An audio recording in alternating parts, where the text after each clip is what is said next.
mga scientist na gulantang sa kanilang nadiskubre, sa kanilang pananaliksik patungkol po sa sangkatauhan mga sangkay o humankind, nadiskubre nila ang pambihirang bagay.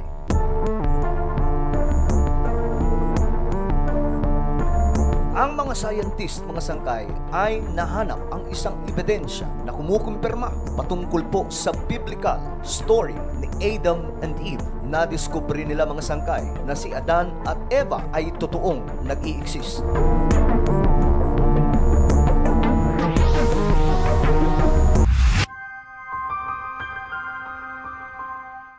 Hello, what's up mga sangkay? This is me. I'm back for another vlog today. Kamusta po mga kababayan, mga solid sangkay? Huwag niyo pong kalimutan na i-subscribe yung ating YouTube channel, i-click ang bell at i-click niyo po yung all. At sa mga nanonood po sa Facebook, i-follow niyo po yung ating Facebook page. Nagulantang ang mga scientists sa kanilang nadiskubre ngayon. Ito po ay matapos nilang makumpirma na si Adan at Eva ay totoong nag-i-exist ayon sa kanilang pananaliksik. Papaano nga ba nila ito nadiskubre?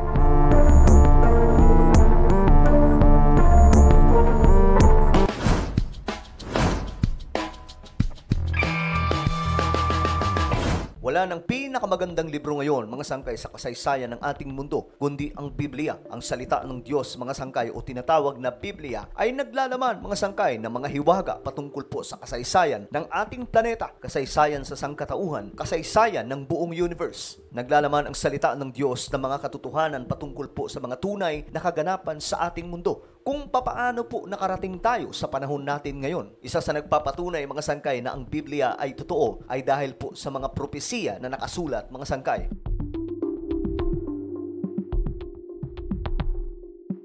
Ang mga propesiya na mismong nagaganap sa panahon natin ngayon ay nagpapatunay lamang na ang salita ng Diyos ay totoo. Sa Biblia lang naman, mga sangkay, nakasulat ang patungkol sa mga digmaan, mga sigalot ng mga bansa, pananalasa ng kalikasan, kahirapan ng mundo, pagiging suwail ng tao, at marami pang mga propesiya, mga sangkay, na dahan-dahan na pong natutupad, na ayon nga po sa pag-aaral ng mga Bible scholars, nasa 20% na lamang daw po ang mga propesiya na natitira na maisa sa katuparan, mga sangkay, sa hinaharap. Ito ang nagpapatunay na ang Biblia ay totoo. Tanging ang salita lamang po ng ating Panginoong Diyos ang naglalaman, mga sangkay, ng mga propesiya na mismong nagaganap sa ating panahon ngayon. Patunay na hindi nagsisinungaling kung anuman ang nakasulat sa salita ng ating Panginoon.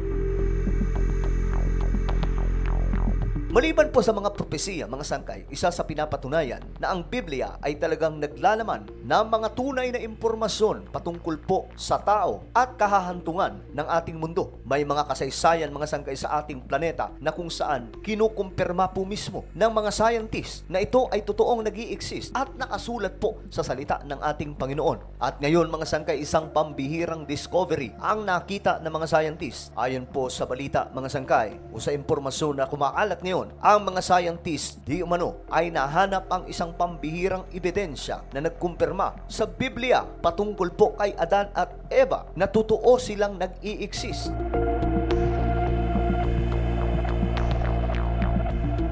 The Bible's book of Genesis is a story of creation, mga sangkay. Naglalaman po ang banal na aklat sa unang bahagi o sa libro ng Genesis ng mga detalye kung papaano po nilikha ng ating Panginoong Diyos ang ating mundo, kung papaano po nagkaroon ng tao ang buong mundo. In Genesis, mga sangkay, describes how humankind was created by God. Ito ang pinaniniwalaan, mga sangkay, ng mga Kristiyano at pinaniniwalaan, mga sangkay, ng mga Hudyo, maging ang mga Muslim, mga sangkay, ganito din po ang kanilang paniniwala. Mayroong Diyos na naglikha sa tao na hinulma, mga sangkay, mula po sa alabok at hiningahan ng ating Panginoong Diyos. Ayon po sa salita ng ating Panginoon, mga sangkay, sa Genesis chapter 1 verse 27. So God created mankind in His own image. In the image of God, He created them. Male and female, He created them. Detalyado, mga sangkay, ang pagkakasulat sa salita ng ating Panginoon kung papaano po nilikha ang tao. Hindi pa napag-aaralan ng science, mga sangkay, kung ano po ang nangyayari o ano ang mga bagay na nag-i-exist sa mundo. Subalit, mga sangkay, may nauna na pong detalye. Ito po ay ang nakasulat sa banal na aklat, kagaya po ng kung papaano nilikha ng ating Panginoong Diyos ang tao.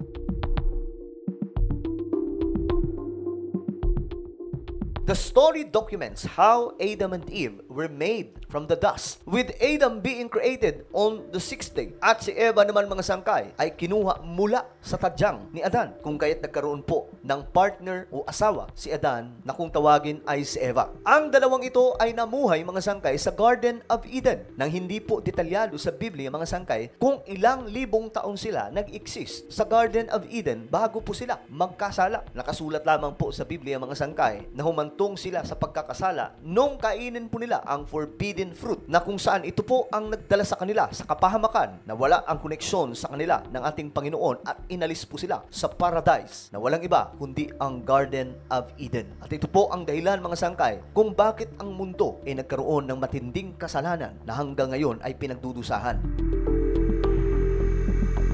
While the biblical story is believed by Christians para ipresenta ang simula mga sangkay ng human life sa mundo, may iba naman mga sangkay na hindi po naniniwala. Kagaya po mga sangkay na mga scientists na hindi po ganun sila kadaling maniwala sa isang bagay dahil nga po sa kanilang angking talino. Gusto nila pag-aralan po muna bago sila maniwala. Initially, science found ancestors who passed on the male Y chromosomes and female mitochondrial DNA live tens of thousands of years apart. Ito po yung kanilang pag-aaral mga sangkay. At ayon po sa mga impormasyon na kumakalat, scientists have now found evidence that suggests all humans alive today do come from the same ancestor. Ito na po ang kanilang nakita mga sangkay na ebidensya na ang tao ay nagmula po mga sangkay sa same ancestor lamang. The mitochondrial Eve, a type of genetic material passed mula po sa kanilang nanay papunta sa kanilang mga anak, ay kaya pong i-trace in all of our DNA.